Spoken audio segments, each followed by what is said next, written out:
A trumpeter, conductor, and composer. He also leads the Raiders house band. David Perrico is our guest this week on Nevada Week in Person.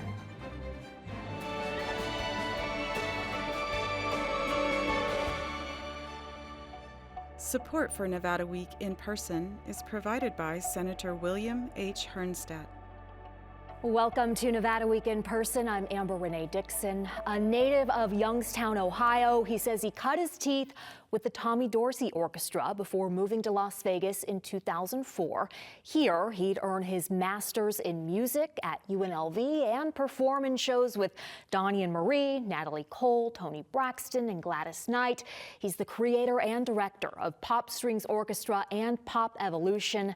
David Perrico, also the leader of the Raiders house band at Allegiant Stadium. Thank you for joining Nevada Week in Person. Thank you, Amber. It's great to be here. I want to go back to Ohio and start Sure. with your introduction to music and how did you come into contact with the trumpet specifically? That's a funny story, actually. My father played saxophone. It was fourth grade, went to school with my own clarinet. There weren't any trumpet players in the band, so the band director handed me a trumpet and said, try it, and here we are. Now, did Dad want you to play the clarinet? He did, the clarinet and saxophone. Why? Well, saxophone because he did it. Played the saxophone, and you generally start on a clarinet, before you graduate to the saxophone. And the trumpet just came really easy to me. It was natural, and it was fun. I loved it right from the get-go. So. In what capacity did Dad play the saxophone? He played all the way through college, just the first year of college, and then he got drafted to Vietnam, so he quit playing. Wow, Yeah. Okay, but then returned home and said, I want you to play music. Yeah. Very cool. Pretty much. How did he react to the trumpet? He was surprised. He was like, I sent you to school with a clarinet and you came home with a trumpet, Uh-huh. So imagine an Italian father, the way they react. Right. No, can you give me an impersonation maybe? No. Hey, how proud is Dad of what you've accomplished? Oh, he hasn't really said that much through the years. He's always been quiet about it. But recently, he's been out in Vegas, multiple times a year, and he's always supporting me and very complimentary now. Oh, Yeah. I imagine. Yeah. Being the leader of the Raiders house band, the only house band in the NFL, that's tremendous. Tell me about the history of that, though, because at one time the Raiders had a house band back in the day? Yeah, in the late 60s, when Al Davis owned the team, they had, it was more of a pep band. It was set up like a big band style in the end zone area. And the conductor at that time was Del Courtney. And then they had some bands playing when the Raiders moved to LA at the I think it was the Coliseum. Mm-hmm. They had bands playing, but it wasn't really a house band in the sense of what we're doing now with live TV and playing all the interstitials and half times and with guest artists and hitting all those marks. And this is something that I think our crew will appreciate. Can you describe what it is like? You have an earpiece in, like I have now, Sure. And you are told to play specific songs and given time frames? Yes. Tell me how hectic this sounds. Yeah, so each game has about a 54-page script of cues. We're in there throughout. We do collaborations with the Raiderettes. So for instance, if the Raiderettes, we collaborate with them, it might be a 1 minute and 8 second version of Sweet Child of Mine. And then out of that version, I'll have a 20-second, 30-second, 40, 50, 1 minute, 130, 148, whatever is needed. And then, so they're already pre-written and arranged, and then they'll call it down to me what they want. And sometimes they change it at the last minute. They can. We've changed things on the fly. Have you ever gone over time? No. Actually, no. We've been such great musicians in the band, and we've hit pretty much every cue. What happens if you don't? There are consequences. There are consequences. Yeah, the NFL you can be fined. I mean, especially if there's a 20-second interval and then the kicker's lining up for an extra point. If we're still playing and they're going to kick the ball. We can't do that. Yeah. Which is off camera. You had told me why a lot of stadiums don't implement a live band. They rely on perhaps a DJ instead. Yeah. So there's a lot at stake there. Yeah. Very cool. What did you think when you got this opportunity? You spoke directly with Mark Davis, correct? Mark Davis and Mark Davis later. It was more of the production team that was wanting to have somebody local from the Vegas community, and there were some, a handful of bands that were up that auditioned, and then we auditioned.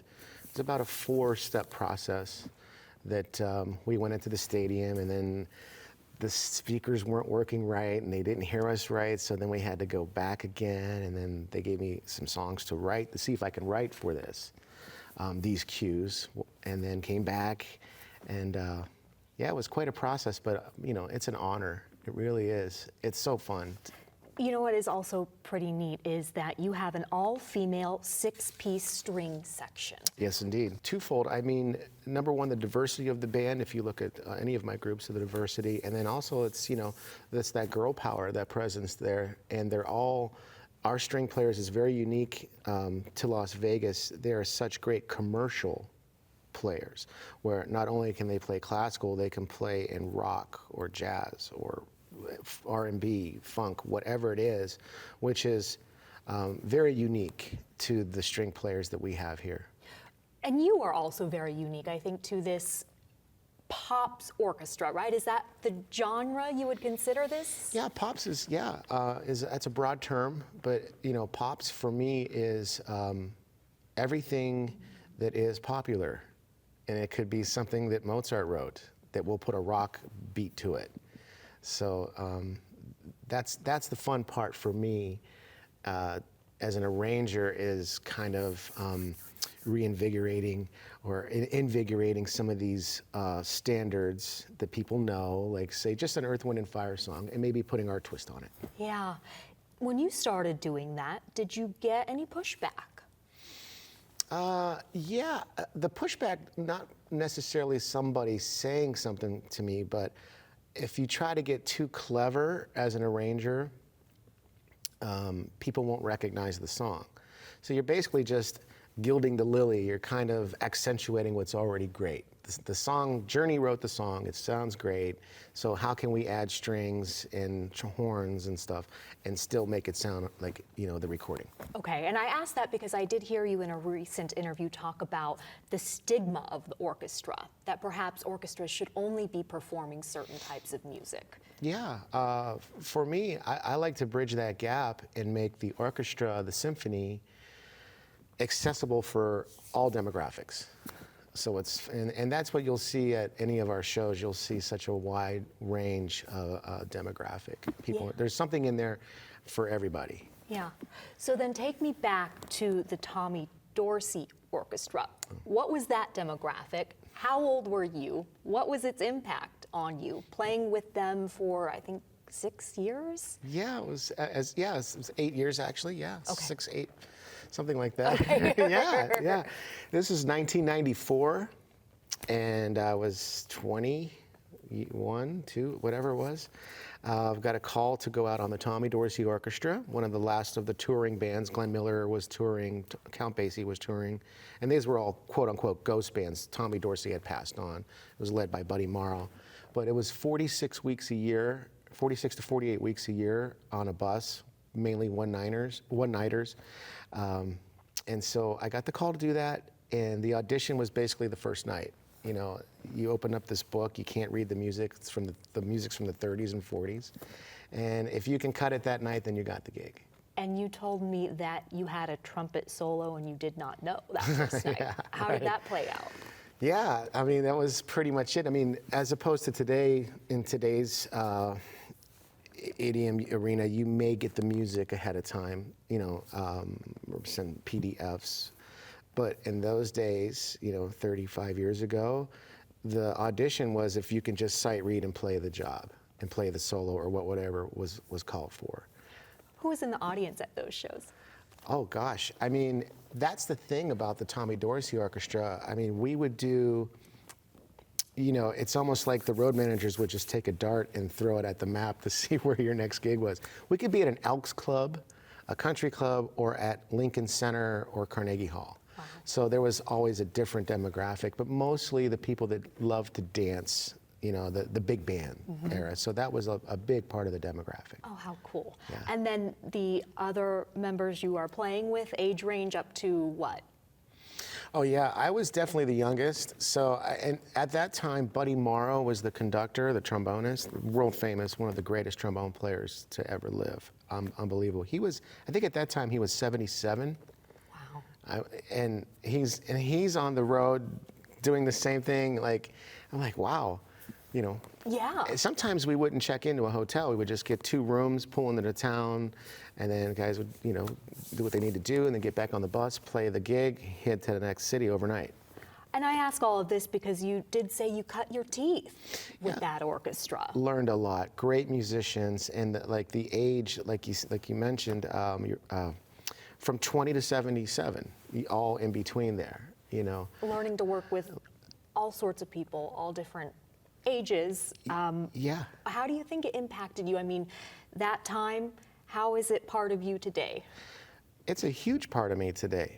Number one, the performance aspect of what I would call the old school entertainment, where the band looks sharp, the presentation is sharp, the music is precise, how to speak, how to address a crowd, all these little nuances and stuff, and the meticulous, being so meticulous about the product and presentation. I think that can kind of get lost sometimes today. So I really took, and on top of it, the caliber and the what was called for to play this kind of music and to execute it.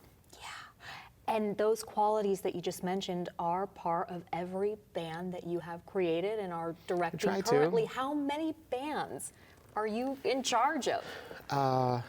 There's 11 that I created. Wow. There's 11 created. Out of necessity, actually, because people would ask us, Pop Strings, hey, we don't have enough space to put the 15-piece, or we don't have the budget. So I started thinking, why don't I just put together a 6-piece band, an 8-piece band? I call it this one does that. So when you go to my website, you'll see all the different bands, and then you can just basically a la carte pick what you want. Yeah. What fits your style and genre and budget. And you said currently you're playing a lot of corporate events because live music has declined since COVID. Yeah, the live music for what I would call the blue-collar workers in town, the lounges, the bands that play the lounges, those have basically disappeared. And live music still is going here. It's not, you know, it's just more headliners. You know, so if you're a headliner, you're doing okay. The middle market, the blue collars, where you would just go into a lounge at, like where we played at Cleopatra's Bars at Caesars. We had a residency there for 4 years. Oh my gosh, and that's where Frank Sinatra had performed at times, Yeah, correct? Frank, Sammy, Dean, that was the hang. Wow. It was really such an iconic, I think it's now Capsians now or something. Last question, because we are running out of time. Sure. You have said that you got to treat every check like it's your last in this business, but are you still doing that, or have you gotten to that headliner level, in your opinion? I think, you know, especially in this town and in life in general, things are not guaranteed, and this town can be very ephemeral. Things are always changing, here today, gone tomorrow, you know, that kind of thing. So I still approach, and I'm grateful for everything that I have in the present moment. So, and I don't take anything for granted. David Perrico, thank you for joining Nevada Week in Person. It's been a pleasure. Thank you.